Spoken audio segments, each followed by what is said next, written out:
कुछ समुदाय है जो अपने कब्जे में उसको करना चाहती है कि ये पारसनाथ हमारा है।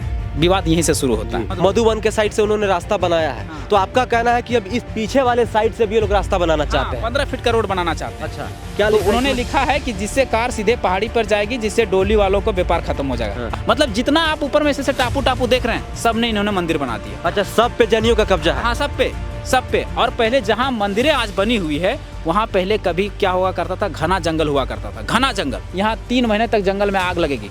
पूरा पारसनाथ के जंगल को आग हम लोग बुझाते हैं। अच्छा, आप लोग बुझाते हैं? हाँ, लेकिन वहाँ जैन समाज के उस समय अभी कहता है कि पारसनाथ हमारा है, उस समय कोई देखने तक नहीं आता। तो पहले आप लोग बलि देते होंगे ना? एकदम, अभी तो भी देते पहले जब बलि देते थे तो इनको प्रॉब्लम नहीं हो रहा, अभी क्यों हो रहा है? आज पूरे देश में जैन समाज के लोग प्रोटेस्ट कर रहे हैं। वो प्रोटेस्ट क्यों कर रहे हैं आप सभी जानते हैं कि झारखंड के गिरी जिले में एक सबसे ऊंचा पर्वत है, जिस पर्वत को हम लोग कहते हैं पारसनाथ हिल्स या तो श्री सम्मेद शिखर जी। उसी पर्वत को लेकर, उसी सम्मेद शिखर जी को लेकर पूरे देश में बवाल मचा हुआ है। साथ ही साथ आदिवासी समुदाय के लोगों का कहना है कि इसी पर्वत पर हमारे मरांग बुरु देवता जो है बसते हैं। तो हमारे साथ युवा आंदोलनकारी मोतीलाल महतो जी मौजूद हैं, तो इनसे जानते हैं इस विवाद को लेकर, श्री सम्मेद शिखर जी को लेकर और मरांग बुरु को लेकर। दादा जोहार और स्वागत है भौकाल टीवी न्यूज में। आपका भी जोहार है दादा। ज़्यादा सबसे पहला सवाल यह है कि मरांग बुरु और श्री सम्मेद शिखर जी क्या है? देखिए, ये पारसनाथ पहाड़ का वैसे तो बहुत पुराना इतिहास है। हम पुराने इतिहास में नहीं जाते हैं। जी। अभी के इतिहास में विवाद कहाँ से शुरू हुआ? देखिए, यहाँ पर एक समरसता थी, एक भाईचारा थी, एक बंधुत्व था, एक प्रेम था। किसके बीच में? जैनियों के बीच में, यहाँ के स्थानीय और मूलवासी और आदिवासियों के बीच में एक समन्वय चला आ रहा था। विवाद जन्म कहाँ से लेता है? पारसनाथ को अतिक्रमण को लेकर लेता है कि कुछ समुदाय है जो अपने कब्जे में उसको करना चाहती है कि ये पारसनाथ हमारा है। विवाद यहीं से शुरू होता है। देखिए, पारसनाथ जो है इको सेंसिटिव जोन है। इको सेंसिटिव जोन यानी अति संवेदनशील क्षेत्र। इसको 2 अगस्त 2019 को रघुवर दास की अनुशंसा पर केंद्र सरकार ने इसको घोषित किया था। इको सेंसिटिव जोन या अति संवेदनशील क्षेत्र वो क्षेत्र होता है जहां दुर्लभ जीव जंतु, पशु पक्षी या औषधीय गुण वाले पेड़ पौधे जहां होते हैं, जो लुप्त होने के कगार पर रहती है, उसको संरक्षण के लिए केंद्र सरकार उसको अति संवेदनशील क्षेत्र घोषित करती है। और जैनियों ने ही इस चीज़ को मांग किया था, क्योंकि यहाँ पर कुछ जीव जंतुओं की हत्या हो रही थी, आग लगने का कारण जंगल जल रहा था, तो उन्होंने मांग किया कि ये प्रोटेक्शन के क्षेत्र में आ जाएगा तो इसकी सुरक्षा होगी। चलिए, सरकार ने उसकी मांगें पूरी कर ली, मान ली। लेकिन वहाँ पर एक विवाद खड़ा हुआ। विवाद क्या खड़ा हुआ कि जब भी अति संवेदनशील क्षेत्र जहाँ घोषित होता है, वहाँ के आप 26 किलोमीटर के दायरे में कोई भी गैर वानिकी कार्य नहीं कर सकते। यानी आप किसी तरह का कोठी नहीं बना सकते, रेस्टोरेंट नहीं बना सकते, होटल नहीं बना सकते, घर नहीं बना सकते, किसी भी तरह का कार्य नहीं कर सकते। और अगर इस तरह का कार्य करना है तो आपको सुप्रीम कोर्ट का आदेश लेना पड़ेगा। तो अब ये जिस समुदाय के यहाँ तीर्थ स्थल है, वो लोग कैसे यहाँ पर घर बनाए, कैसे अपना मकान बनाए, कैसे होटल बनाए, कैसे रेस्टोरेंट बनाए? बनाना तो था, नहीं बनाएंगे तो पैसा कहाँ से कमाएंगे? तो इन्होंने क्या किया, इन्होंने अपनी मांग को कहा सरकार से कि अब इसको इको सेंसिटिव नहीं, इको टूरिज्म बनाया जाए। सरकार ने उसकी भी मांगे मान ली। जब इनकी मांगे मान ली तो अब कहा कि अब तो रास्ता आसान हो गया, अब इको टूरिज्म का भी विरोध करते हैं। और वहीं से पारसनाथ का शुरू हुआ कि सरकार से इन लोग मांग करने लगा कि अब इको टूरिज्म नहीं बनना चाहिए। वो लोग का मांग है दादा, जो मैं समझ पा रहा हूँ कि सुन लीजिएगा। तो हम भी कहते हैं कि इको टूरिज्म नहीं बनना चाहिए, ये पर्यटन स्थल बनना ही नहीं चाहिए, हम भी उसका समर्थन करते हैं। लेकिन अति संवेदनशील क्षेत्र होना चाहिए। क्यों होना चाहिए? अति संवेदनशील क्षेत्र होने से पारसनाथ की रक्षा करता है, वो रक्षा कवच है। लेकिन केंद्र सरकार ने इसको भी हटाने का काम किया है राज्य सरकार के अनुशंसा पर। कैसे? देखिए, जब भी कर्ण को मारना हुआ तो कर्ण को मारने से पहले उसकी जो सुरक्षा कवच थी उसको ले लिया गया था। बस पारसनाथ के साथ भी यही हो रहा है। गैर वानिकी कार्य नहीं कर सकते हैं आप। अब क्या होगा, धड़ल्ले से यहाँ रेस्टोरेंट बनेगा, होटल बनेगा, घर बनेगा, मकान बनेगा और इसका अतिक्रमण हो जाएगा। अब अगला प्रश्न आता है कि जैन धर्म के लोग भी और यहाँ के आदिवासी मूलवासी भी पारसनाथ को बचाना चाहते हैं। तो फिर बचाना, पारसनाथ को बिगाड़ कौन रहा है, अतिक्रमण कौन कर रहा है? समझने वाला विषय है। अतिक्रमण यही लोग कर रहे हैं, जैन समुदाय के लोग अतिक्रमण कर रहे हैं। हाँ, एकदम। अब कैसे? अब हम उसका उदाहरण देते हैं। आप शायद मधुबन साइड गए थे अभी। जी गए हुए थे। तो मधुबन साइड में आज से 20 साल पहले या 10 साल पहले कोई मार्ग नहीं था चढ़ने के लिए, सिंपल सा मार्ग था। तो उस समय 1990 के दशक में वहाँ पर लोग पैदल चढ़ते थे वैकल्पिक मार्ग से। वैकल्पिक मार्ग से चढ़ते थे उस समय मात्र 300 लोग ही चढ़ते थे डेली के पारसनाथ पहाड़। आज वहाँ एक पीसीसी पथ बना दिया गया है। पीसीसी पथ बनाया गया है, ऊपर पहाड़ 9 किलोमीटर का हाँ, रेंज है। आज गाड़ियां धड़ल्ले से ऊपर तक चढ़ रही है। हाँ, स्कूटर बाइक जा रही है। हाँ, 90 के दशक में जो 300 लोग चढ़ते थे आज 3000 लोग रहे। तो पर्यटन को बढ़ावा किसने दिया? जेएनयू ने। अभी जहाँ आप खड़े हैं ये रास्ता देखिए। हाँ, ये देख सकते हैं, ये रास्ता है। ये जो रास्ता है जी, ये रास्ता में कहता है कि इस रास्ता को कौन बना रहा है? जैन लोग बना रहे हैं। ये लोग कह रहे हैं कि पर्यटन को बढ़ावा नहीं देना है, ठीक है। तो ये रास्ता ये लोग काट के इस पहाड़ को और ऊपर पहाड़ तक वहाँ मंदिर है वहाँ तक ले जाना चाहते हैं। तो अच्छा, उस साइड से जो आपका पिछला वाला जो रास्ता है उसका क्या नाम था? मधुबन के साइड से उन्होंने रास्ता बनाया है। हाँ। तो आपका कहना है कि अब इस पीछे वाले साइड से भी ये लोग रास्ता बनाना चाहते हैं? 15 फीट का रोड बनाना चाहते हैं। अच्छा। तो कौन विकास कर रहा है? कौन अतिक्रमण कर रहा है? जैन लोग कर रहा है। अब इससे गाड़ियाँ कितनी चढ़ेगी? धड़ल्ले से गाड़ियाँ ऊपर तक चलेगी, जिसको चढ़ने में 9 किलोमीटर का चढ़ाई चढ़ने में 9 या 6 किलोमीटर जो भी है उसकी चढ़ाई चढ़ने में 3-4 घंटा लगता है और उतरने में 3 घंटा लगता है, 7 घंटा। तो आदमी डर से चढ़ता था नहीं कि एक दिन मतलब पारसनाथ जाना मतलब हड्डी तोड़वाना। लेकिन आज गाड़ी धड़ल्ले से चढ़ रहा है तो उसका carbon dioxide, carbon monoxide, sulphur dioxide कहाँ जाएगा? कौन बर्बाद कर रहा है? पारसनाथ देखने क्या आते हैं लोग? प्राकृतिक संपदा को, प्राकृतिक सुंदरता को, प्राकृतिक संसाधन को। जब वही संसाधन, वही प्राकृतिक सौंदर्य जब बिगड़ जाएगा तो यहाँ कौन देखने आएंगे? लेकिन दादा जो अब यहाँ हम जो इस रोड की बात कर रहे थे, जैन समुदाय के लोग जब विवाद होने के बाद वो कह रहे हैं कि जैन पर्यटन क्षेत्र होने से क्या होगा। उन्हीं लोग के पर्ची बांट रहे थे जैन समुदाय के, वो लोग बांट रहे थे। हाँ, बांट रहे। क्या तो उन्होंने लिखा है कि जिससे कार सीधे पहाड़ी पर जाएगी, जिससे डोली वालों को व्यापार खत्म हो जाएगा। और देखिए यही रोड वही लोग बना। अच्छा, वो लोग कह रहे हैं कि डोली वालों का व्यापार खत्म हो जाएगा, रोड पर्यटन स्थल को बढ़ावा दिया जाएगा। लेकिन वो लोग ही रोड बनवा रहे हैं। वही लोग रोड तो दोनों काम वही कर रहे हैं। तो फिर आदमी यहाँ पर आदिवासी समुदाय और यहाँ का मूलवासी कैसे गलत है? तो वही ना हम कह रहे हैं, अतिक्रमण कौन कर रहा है आप समझ सकते हैं। अब है अगला टॉपिक है, ये लोग कह रहे हैं कि अतिक्रमण। देखिए उन लोगों ने कहा था कि बीड़ी, दारू, तंबाकू, सिगरेट वगैरह, मांस मछली बंद होना चाहिए। इसका भी हम समर्थन करते हैं, होना चाहिए। हमेशा लोग हमें कारण पे बात करते हैं, हम सॉल्यूशन पे बात करेंगे, कारण के बाद हम सॉल्यूशन पे बात करेंगे, ठीक है। ये बंद होना चाहिए। किसी का धार्मिक आस्था का ठेस कभी नहीं पहुंचना चाहिए। और हम कभी भी जाति, धर्म, लिंग या किसी के भेदभाव के नहीं है। हम केवल चाहते हैं कि जो पहले जो समरसता थी, जो बंधुत्व था, जो भाईचारा था, वही कायम रहे। अब आगे की टॉपिक है, इन्होंने कहा कि अतिक्रमण कौन कर रहा है उसका विषय बताते हैं। ये जो पारसनाथ आप देख रहे हैं ऊपर, बिल्कुल, इनकी 24 तीर्थंकर हुई। 24 तीर्थंकरों में यहाँ पर 20 ने निर्वाण प्राप्त किया और 20 ने निर्वाण प्राप्त किया तो 20 मंदिरें बननी चाहिए ऊपर में। बिल्कुल, इन्होंने 32 मंदिरें बना दी। अच्छा, 32 मंदिर है। 32 मंदिर और 32 ट्रस्ट। अब इन्होंने 32 मंदिरें बनाई तो अतिक्रमण किसने किया? मतलब जितना आप ऊपर में से टापू देख रहे हैं सब ने इन्होंने मंदिर बना दिया। अच्छा, सब पे जैनियों का कब्जा है? हाँ, सब पे। और पहले जहाँ मंदिरें आज बनी हुई है वहाँ पहले कभी क्या हुआ करता था? घना जंगल हुआ करता था। घना जंगल जहाँ खड़े हैं, आज से 10 साल पहले यहाँ घना जंगल हुआ करता था। घना जंगल हुआ करता था जहाँ खड़े हैं। आज हमारा उम्र 30 साल है, हम यहाँ देखे हैं, हम इसी तलहटी का निवासी हैं, इसी तलहटी का निवासी हैं, हम देखें। और ये जो पारसनाथ में जो है, ये अभी 1 महीना बाद यहाँ 3 महीने तक जंगल में आग लगेगी। पूरा पारसनाथ के जंगल को आग हम लोग बुझाते हैं। अच्छा, आप लोग बुझाते हैं? हाँ, लेकिन वहाँ जैन समाज के उस समय अभी कहता है कि पारसनाथ हमारा है, उस समय कोई देखने तक नहीं आता। उसमें कितने जीव जंतु, पशु पक्षी जलकर मर जाते हैं, राख हो जाते हैं, लेकिन उस समय जैन समाज का एक भी आदमी नहीं दिखाई देगा बचाने के लिए। तो पारसनाथ को हम लोग बचाएंगे, पारसनाथ को रक्षा हम लोग करेंगे, पारसनाथ के जितना भी जंगल को जंगले से हम लोग बचाएंगे और पारसनाथ कह देंगे हमारा है। पारसनाथ किसी का नहीं है। अब हम बात करते हैं संवैधानिक। संविधान का 48 का क कहता है कि नदी, नाला, पहाड़, पर्वत, जंगल किसी समुदाय, धर्म, व्यक्ति या विशेष का नहीं हो सकता। ये सभी समुदाय का, सभी धर्म का, सभी लिंग का, सभी व्यक्ति का, इसका रक्षा करना सभी का कर्तव्य है। तो फिर ये पहाड़ किस आधार पर कहते हैं कि ये मेरा है? कभी नहीं हो सकता। उसके बाद आगे अगर पारसनाथ कहते हैं हमारा है तो इनका कहना चाहते हैं कि इनके जो 24वें तीर्थंकर हुए महावीर स्वामी, उनका जन्म स्थली है वैशाली और मोक्ष प्राप्ति का स्थली कहाँ पे है? आपका पावापुरी, और ये दोनों बिहार में है। और इन दोनों जगहों को बिहार सरकार ने इसको पर्यटन स्थल घोषित करके रखा है। तो फिर वहाँ पे दिक्कत क्यों नहीं हो रही? तो आपको वहाँ पर दिक्कत क्यों नहीं है? आपकी औकात नहीं है वहाँ से लेने का ना। ये झारखंड बाबा जी का ढाबा बना दिया ये लोग, कल केवल यही दावा करते हैं। क्या आप महावीर स्वामी को नहीं मानते हैं? आपके 24वें तीर्थंकर को नहीं मानते? तो आप खाली करवाइए, देखते हैं। औकात नहीं है ना।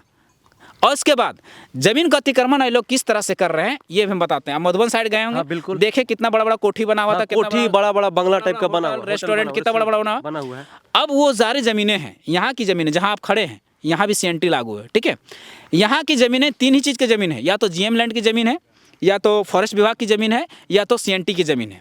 और सीएनटी की ज़मीन का धारा 46 का क कहता है कि अगर कोई आदिवासी है तो केवल आदिवासियों की ज़मीन बेच सकती है, लेकिन उसी थाना का होना चाहिए। और उसका 46 का ख कहता है कि अगर कोई ओबीसी है तो केवल ओबीसी को ही ज़मीन बेच सकता है, लेकिन उसी जिला का होना चाहिए। तो ये बात बताइए आप कि महाराष्ट्र से आए हुए लोग, बिहार से आए हुए लोग, गुजरात से आए हुए जैन, जहाँ से भारत के हर कोने से आए हुए जैन यहाँ ज़मीन कैसे खरीद लिए? आप जितना भी वहाँ जैन ट्रस्ट है, कोठिया है, कुछ ट्रस्ट का नाम बताते हैं, गुनाइतन है और 2-4 गो है, उनके डाटा है मेरे पास, आंकड़ा है। किसी ने 4 एकड़ भूमि, किसी ने 5 एकड़ भूमि, किसी ने 6 एकड़ जंगल का भूमि को घुसा लिया, जीएम लैंड की भूमि को अपने अंदर कर लिया। अब इन लोग को जमीन कैसे लेते हैं सीएनटी का, ये भी समझने वाला विषय है। बताइए। वहाँ के आदिवासियों, मूलवासियों को ये लोग जान के विकास नहीं होने देते। अब गरीबी में लोग रहते हैं, किसी का बेटी का शादी करना है, कोई बीमार पड़ गया, तो ये लोग जिस जमीन का दाम अगर मान लीजिए 2 लाख रुपया, ये लोग बढ़ा के 4 लाख दे देते हैं। अच्छा, ठीक है, दे दिए। काहे कि वहाँ का जैन समुदाय के लोग एक्टिव है, वही लोग पैसे वाले हैं, एक्टिव है वो लोग, जैसे जरूरत पड़ता है ये लोग दे देते हैं। अब जानता है कि आदमी चुका नहीं पाएगा, जब आदमी को कर्ज नहीं चुका पाता है तो ये लोग कहता है कि ये ज़मीन वहाँ हो, ज़मीन आपका है, आप हमें दे दीजिए। उसके बाद कैसे लेते हैं लोग? कहते हैं कि ये ट्रस्ट है, फलना ट्रस्ट है, इस ट्रस्ट के नाम पे लिख दीजिए कि हम इस जमीन को दान किए हैं। ट्रस्ट के नाम पे दान दे दिए। दान दे दिए। दान तो दे ही सकता है आदिवासी। हाँ, बेच नहीं सकते हैं। ये पहला कारण इस तरह से लेते हैं, और ट्रस्ट के नाम पे वो जमीन को ले लिया, बड़ा ट्रस्ट, बड़ा कोठी बन गया, उसमें करोड़ों की कमाई हो रहा है। उसके बाद एक तरीका और है, ये सीएनटी के जमीन को ये लोग 99 साल के लीज पर ले लेते हैं। कह देते हैं, उसमें लिखवा लेते हैं एफिडेविट में कि ये 99 साल के हम लीज पे दिए हैं। अब वो 99 साल आदमी लीज पर रहेगा जिंदा, तभी ना वो दावा करेगा।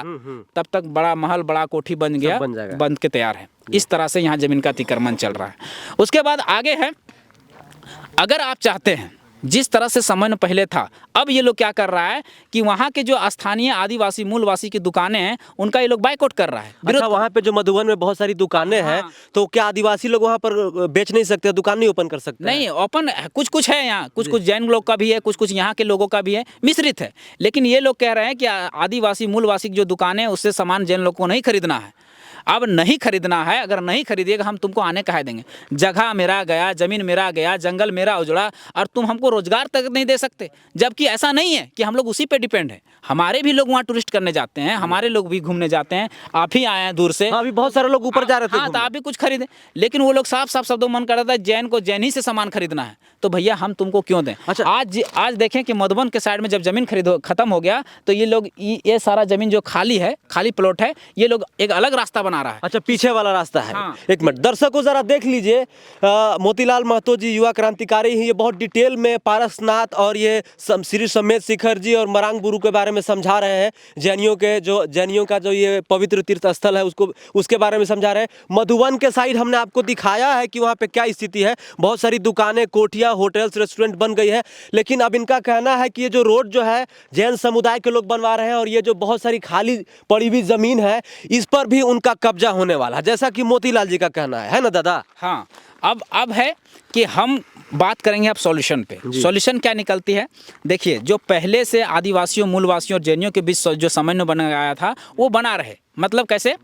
हमारी जैसे वहाँ मारंग बुरुंग है, जाहिर थान है, कपसा थान है, भौमिया बाबा है, वहाँ हमारी प्रथा में, हमारी रिचुअलिटी में, हमारी पारंपरिक पूजा पद्धति में हमें बलि देने की प्रथा, हंडिया की तापन चढ़ाने की व्यवस्था है। तो हम अपनी व्यवस्था में, यहाँ पुत्री गढ़ी है, यहाँ देखिए, यहाँ बगल में हम लोग पूजा करते हैं। ये देख रहे हैं ना सर का गाछ, यहाँ पर हमारा कपसा ये है, तो यहाँ हम लोग पूजा करते हैं। और हमारी प्रथा में बलि देने की प्रथा है, तो हम अपनी रिचुअलिटी में बलि देते हैं। प्रथा में बलि देने की प्रथा नहीं, तो आप ऊपर कैसे दीजिएगा? हम ऊपर कहाँ देने जा रहे हैं? अब ये लोग कहता है कि उसके जो पारसनाथ का जो दायरा है, 27 किलोमीटर का दायरा नहीं, ये 40 किलोमीटर में फैला हुआ है और 16,000 एकड़ इसका भूमि है अंडर। तो उस दायरे में आपको ना बलि देने की पैथी होगा, परमिशन होगा, ना ये करना चाहता है। एक मिनट रुकना चाहूंगा दादा, ये बताइए कि वो अभी से कर रहे हैं, या क्योंकि ये तो बहुत पुराना होगा, ये वर्षों से चल रहा होगा, तो पहले आप लोग बलि देते होंगे ना? तो पहले जब बलि देते थे तो इनको प्रॉब्लम नहीं हो रहा, अभी क्यों हो रहा है? वही ना मांग कर रहा है। आज तक वो समय में बना चल रहा, जहाँ हम भूमिया, इनकी देखिए, हम इनकी आस्था का हम लोग कितना ख्याल रखें। हमारे उधर आगे साइड में हमारा भूमिया बाबा का है। हम लोग जब नया शादी होता है तो नया शादी घर घुसने से पहले हम लोग वहाँ बलि देते हैं। लेकिन बलि इनकी आस्था का ख्याल रखते हुए बलि ना दे के हम लोग जाके नदी में बलि देते हैं। अच्छा, आप लोग ख्याल रखते हैं? हाँ, और हमारे मारंग बुरुंग है, वहाँ पर हम लोग पूजा करते हैं। ठीक है, हम लोग वहाँ मुर्गे की बलि देते हैं, सरहुल में हड़िया का तापन चढ़ाते हैं। तो हमारी पद्धति यही है, आपकी पद्धति भी है, आप भी ऊपर जब जाते हैं पूजा करने तो आप वहाँ नारियल चढ़ाते हैं, अरवा चावल चढ़ाते हैं, जो भी चढ़ाते हैं वो आपकी पद्धति है। आप जहाँ हैं वहाँ मानिए, हम जहाँ हैं वहाँ मानेंगे, तब समरसता कायम होगी, तब सॉल्यूशन निकलेगा। उसके बाद सरकार से हमारा मांग है कि जो इको सेंसिटिव जोन है उसको पारसनाथ के लिए घोषित रहने दिया जाए। लेकिन वो तो लेकिन नहीं, जैन समुदाय के लोग तो कह रहे हैं कि नहीं, इसको धार्मिक स्थल घोषित किया जाए। नहीं नहीं, धार्मिक स्थल हम क्या कह रहे हैं, धार्मिक स्थल तो आपका है ही, कौन मना किया है आपको रोका? आज तक तो कोई नहीं रोका। अब कहिएगा, अब इनका सरकार का कॉलम में एक नया कॉलम आया है कि अनाधिकृत प्रवेश वर्जित है। अनाधिकृत प्रवेश वर्जित मतलब क्या हुआ कि अगर आप यहाँ के कोई लोकल हैं, आप मान लीजिए मेरे इस पारसनाथ पहाड़ से हमारी पूरी जीवन धारा जुड़ी हुई है, हमारी पूरी जीवन धारा इसी से जुड़ी हुई है। हम लोग यहाँ के अपने जलावन के लिए लकड़ी लेने आते हैं, अपने पशुओं के लिए पात पलाह लेने आते हैं, सारा चीज़ औषधीय गुणों वाला सारा चीज़ लेने आते हैं। अब अगर हम इधर से चढ़े, यहाँ फोर्स लगल रहेगा कि आप क्यों चढ़ रहे हैं पारसनाथ, तो हम नहीं लकड़ी लेने चाहते, तो अनाधिकृत प्रवेश वर्जित है। तो कौन चढ़ सकता है? फिर अधिकृत कौन है? अधिकृत कौन है? जो तीर्थ यात्री करेगा, जो तीर्थ स्थल बाहर से लोग आएंगे, जो तीर्थ यात्रा करने आएगा। अब हम यहाँ पर मरेंगे, मर के अगला बार जैन समुदाय में जन्म लेंगे तभी नहीं हम पारसनाथ चढ़ेंगे। जी। अनाधिकृत प्रवेश का वर्जित तो यही है। अभी हो सकता है कि दबाव के कारण आंदोलन हो रहा है इसलिए अभी नहीं रोक रहा है, लेकिन साल 2 साल या 5 साल बाद वहाँ तो सरकार के नोटिफिकेशन में निकला रहेगा। जैसे वहाँ पुलिस रोकेगी, आप पूछेगा कि क्यों चढ़ना चाह रहे हैं, कि नहीं घूमने जा रहे हैं, तो नहीं, आपको आप नहीं चढ़ सकते। क्यों? आप सवाल कीजिएगा कि क्यों नहीं चढ़ सकते, नहीं यहाँ पर अनाधिकृत प्रवेश वर्जित है, तुरंत आपको गैजेट दिखा देगा, नोटिफिकेशन देखिए लिखा हुआ है अनाधिकृत प्रवेश वर्जित, आप भी कुछ नहीं कर पाइएगा। तो इसीलिए हम कह रहे हैं कि 2 कॉलम, एक तो पहले अति संवेदनशील क्षेत्र जो पारसनाथ के लिए घोषित है वो रहने दिया जाए, दूसरा है पर्यटन स्थल नहीं बनना चाहिए, इसका भी हम भी विरोध करते हैं, मांस मदिरा नहीं चलना चाहिए, इसका हम भी विरोध करते हैं, अनाधिकृत प्रवेश वर्जित है उसको कॉलम को हटा दिया जाए और इस तरह से समरसता कायम रखें। दादा क्या होगा ना कि जैसे मान के चलिए कि अगर उनका जैसे उनका सबसे पवित्र स्थल है, जैसे हिंदुओं के लिए अयोध्या मान लीजिए, मुस्लिमों के लिए इस्लाम धर्म के लिए मक्का है, और आपका ईसाइयों के लिए वेटिकन सिटी है, और भी जो आपके गोल्डन टेम्पल है, तो उनका अलग अलग है। तो वहाँ पर जो है कोई दावा नहीं कर पाता है किसी भी चीज़ को लेकर, खास करके अगर इस्लाम धर्म में जाइएगा, हिंदू धर्म में जाइएगा। लेकिन जैन समुदाय का भारत में 0.4% आबादी है, तो उनके तीर्थ स्थल पर क्यों दावा किया जा रहा है? कोई दावा कहाँ कर रहा है, ये लोग खुद विवाद को जन्म दिया। आपको पहले ही बता दिए, विवाद को आज तक था, आज 3000 साल पहले, 3000 से मान लिया जाए या 4000 भी, 5000 ही मान लेते हैं, 5000 साल से कोई विवाद था नहीं था। तो विवाद को किसने जन्म दिया? यही लोग जन्म दिया। और हम दावा कहाँ कर रहे हैं कि मारंग बुरुंग मेरा है, लेकिन अलग अलग खबरों में पढ़ने को आ रहा है, बोल रहे हैं कि नहीं मारंग बुरुंग हमें चाहिए। केवल समझना चाहिए, समझना चाहिए। उनकी भी आस्था है, वो पूजा करें, हमें कोई आपत्ति नहीं। हमारी आस्था है, वहाँ हमें पूजा करने दिया जाए, हमारी आस्था कायम रहे, आप पूजा कीजिए, आज तक आपत्ति नहीं हुआ। जिस चीज़ों पे बैन लगाना है आप लगाइए, जो चीज़ें बैन लगना चाहिए उस पे लगाइए, हम भी समर्थन करेंगे। लेकिन आप कहिएगा कि आपकी पूजा, आपका धर्म धर्म है, हमारा धर्म धर्म ही नहीं है। लेकिन दादा घूमने वहाँ पर जाएगा तो कोई वीडियो बनाएगा। अभी 2022 में जो विवाद जन्मा है, वहाँ पे पिकनिक मनाने गए थे और मांस पकाते हुए वीडियो वायरल हो गया था, उसी के बाद तो विवाद शुरू हुआ है। देखिए, वहाँ मांस कोई नहीं पकाता, सीधी बात है। आप जो पारसनाथ को दिल्ली में बैठ के रिपोर्टिंग कर रहा है या रांची में बैठ के रिपोर्टिंग कर रहा है, जब तक ग्राउंड नहीं आएगा, हम वो बंदा है जिसने पारसनाथ के एक चोटी का खाक छाना है आग बुझाने के क्रम में। ऐसा गड्ढा है, इतना बड़ा 16000 एकड़ का क्षेत्र है, आप सोचिए जी कितना बड़ा होगा। अब तो लगता है घूमने में वर्षों लग जाएगा अगर बढ़िया से घूमा जाए। आदमी देखिए पिकनिक इधर मनाते हैं, यहाँ भी देखिए इधरों पिकनिक मनाते हैं, तो आप रोक। तो ये बताइए कि यहाँ पिकनिक मनाने से उनको क्या दिक्कत है? फिर वही तो कह रहे हैं ना कि एक लिमिटेड जोन में होना चाहिए दादा। आपका मंदिर जहाँ है वहाँ पर आप कैप्चर कर दीजिए, उसको कर दिए कि इधर इस पास में नहीं मनाना है, वहाँ कोई नहीं मनाएगा। आप कहिएगा कि यहाँ पिकनिक नहीं मनाना है, तो ये तो गलत है ना। मान के चलिए पहाड़ों के नीचे वहाँ पे मना रहे, तो फिर उनको क्या दिक्कत हो रहा है? देखिए सवाल ये है कि चाहे जैन धर्म के लोग हों, चाहे मरांग बुरुंग के जो मानने वाले लोग हों, सिंपल सी बात यही है कि कोई भी जब शहर में जाते हैं, चाहे कोई मंदिर होता है या मस्जिद होता है, मंदिर के सामने 4 कदम हट के मुर्गा मांस मछली बिकता है, कोई नहीं ऑब्जेक्शन लगाता है। मस्जिद के सामने बिकता है, और भी जो तमाम तरह के जो धर्म है, उनका जो आस्था है, उनके सामने सब कुछ बिकता है। लेकिन जब पहाड़ के नीचे या साइड में बना रहे हैं, अगर मुर्गा मांस मछली बना रहा है, तो फिर दिक्कत होना ही नहीं चाहिए। नहीं, कभी नहीं। देखिए मांस मछली, देखिए मधुबन गए होंगे, मधुबन में जैन समुदाय के लोग भी रहते हैं, स्थानीय लोग भी रहते हैं। जैन समुदाय वाले नहीं खाते हैं, लेकिन स्थानीय लोग तो मुर्गा मछली खाएंगे ना भैया, आप उसको तो नहीं रोक सकते। जिसको भाई खाना है वो तो खाइबे करेगा, उतना नहीं खाते हैं। यहीं पर एगो घर है ना, आसपास में ही घर है। पारसनाथ के तलहटी में बहुत सारा घर है, ये रोड में जाइएगा तो बहुत सारा घर। तो यहाँ के सब स्थानीय हैं, आदिवासी है, तो क्या वो लोग खाना छोड़ देंगे? कुछ कुछ तो ऊपर घर बनाए हैं, कुछ आदिवासी लोग ऊपर घर बनाए हैं इसके ऊपर में। अच्छा, इसके ऊपर? हाँ, तो क्या वो मांस मछली खाना छोड़ देंगे? उनकी अपनी आस्था है, वो अपना माने। आप कहिएगा कि नहीं, वो लोग भी पारसनाथ में जो बसे वो लोग भी ना खाएं, तो ये तो जोर जबरदस्ती है। आप ऊपर में जहाँ क्षेत्र है आपका, जहाँ आपकी मंदिरें बने हैं, उसके इर्द गिर्द एक दायरा होना चाहिए। 100 मीटर के दायरे में नहीं खा सकता। आप कहिएगा कि 16,000 एकड़ के क्षेत्र में नहीं खाएगा, एक दायरा बनाना चाहिए वो लोग एकदम बनाना चाहिए। तो ऐसा ही समस्या का तो हल- दायरा बना दिया जाएगा तो फिर विवाद ही नहीं होगा ये, क्योंकि जैसा कि बता रहे हैं कि 3,000-4,000 वर्षों से जो है जो आदिवासी समुदाय के लोग हैं, जो यहाँ के मूल निवासी हैं, और जैन समुदाय के लोग आपस में मिल के यहाँ पर पूजा पाठ करते आ रहे हैं। जिनका जो आस्था है उसमें अपना बिलीव रखते हैं, पूजा पाठ कर रहे हैं। लेकिन अचानक अभी विवाद आ गया और पूरा इंटरनेशनल मुद्दा बन गया। लोग ऐसा कर रहे हैं कि देखिए, जो कि झारखंड जो है एकदम सबसे ऐसा राज्य है जो एकदम सौहार्द से लोग रहते हैं, मिलजुल के रहते हैं, सभी धर्म जाति के लोग। लेकिन यहाँ पर ऐसा दिखाया जा रहा है समाचारों में कि नहीं, वहाँ जैनियों को दबाया जा रहा है, जैनियों को परेशान किया जा रहा है। उल्टा कर रहे हैं, उल्टा हो रहा है। जैनियों को दिखाया जा रहा है कि जैनियों को दबाया जा रहा है, नहीं, जैन लोग ही दबा रहे हैं। आज देखिए वहाँ आदिवासी मूलवासी जिनकी ज़मीनें हैं, किनकी बड़ी बड़ी कोठियाँ हैं, किनके बड़े बड़े रेस्टोरेंट हैं। अगर दबाया जा रहा है जैन को, अगर दबाया जा रहा है तो जैन की कोठियाँ नहीं होना चाहिए, जैन की मंदिरें नहीं होना चाहिए, जैन का ट्रस्ट नहीं होना चाहिए, आदिवासियों मूलवासियों को होना चाहिए। लेकिन एक भी है क्या? एक भी बड़ा बिल्डिंग उनका है क्या? नहीं है। किनका है? तो जैनियों का। तो दबा किसको रहा है? किसको दबा आदिवासियों रहा है? को। आप समझिए। यहाँ के जो मूल निवासी हैं हाँ, उनको। दब वही रहा है। अगर उनको दबाया जाता जैन का, तो उनका घर नहीं अच्छा, होना मान लीजिए कि मोतीलाल महतो जी जो है मधुबन में अपना कुछ रेस्टोरेंट खोलना चाहते हैं, तो खोल सकते हैं कि नहीं? चाहिए। देखिए, हमारी जमीन होगा तो हम खोल सकते हैं, क्योंकि हम यहाँ का निवासी हैं। तो निवासी हैं, खोल सकते हैं। तो क्या उनके हिसाब से आप अपने रेस्टोरेंट को चलाइएगा या अपने मर्जी से कुछ भी बेच सकते हैं? वही तो बात है ना, वही का मांग है ना। इन लोगों का कहना है कि हमारी मर्जी से चलेगा। तो फिर ऐसे कैसे हो सकता है? ठीक है, तो मधुबन जो है, मधुबन क्षेत्र में मान लीजिए यहाँ जैनियों का आवागमन होता है, तो वो क्षेत्र अगर प्रतिबंधित करते हैं तो चल सकता है। और ऐसे भी वहाँ प्रतिबंधित, वहाँ कोई नहीं बेचता मुर्गा मांस मछली, कोई नहीं बेचता। मधुबन में अभी तक सबको, देखिए यहाँ के लोग भी, चाहे दुनिया के कहीं भी लोग, सब कोई जानकार रहते हैं, सब कोई चाहता है कि भाईचारा रहे, बंधुत्व रहे, शांति रहे। कोई नहीं चाहता अशांति। लेकिन अशांति को जन्म कौन देता है? जब आप दिल्ली में बैठे हैं, आप महाराष्ट्र में बैठे हैं, और वहाँ से अशांति को जन्म दीजिएगा यहाँ के जाने बगैर, तो ये तो आपने बढ़ावा दिए। यहाँ तो हम नहीं देखे हैं अभी मधुबन में कि यहाँ का ये चल रहा है जी।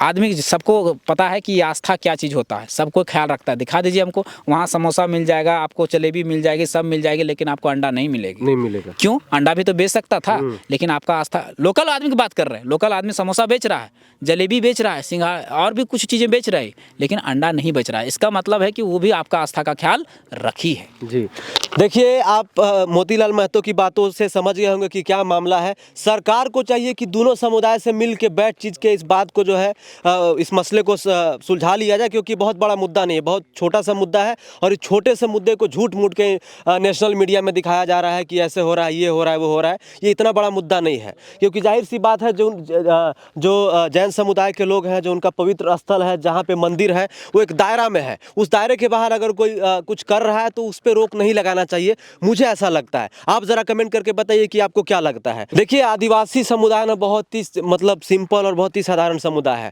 बहुत ही मतलब आम जीवन जीते हैं लोग और खुश रहते हैं अपने आप में। सबसे बड़ा सवाल ये है कि जो नेशनल मीडिया है, जो अभी जो जैन समुदाय के बारे में बहुत अलग अलग बातें लिख रही है, बता रही है, तो ये कितना सही है, आप जरा कमेंट करके बताइए। आप, आई होप कि आपको बात जो है अच्छी लगी होगी। अपना राय ज़रूर दीजिएगा कमेंट में। और वीडियो को देखने के लिए बहुत बहुत धन्यवाद। आप सभी को मेरा जोहार, नमस्कार, जय हिंद, वंदे मातरम।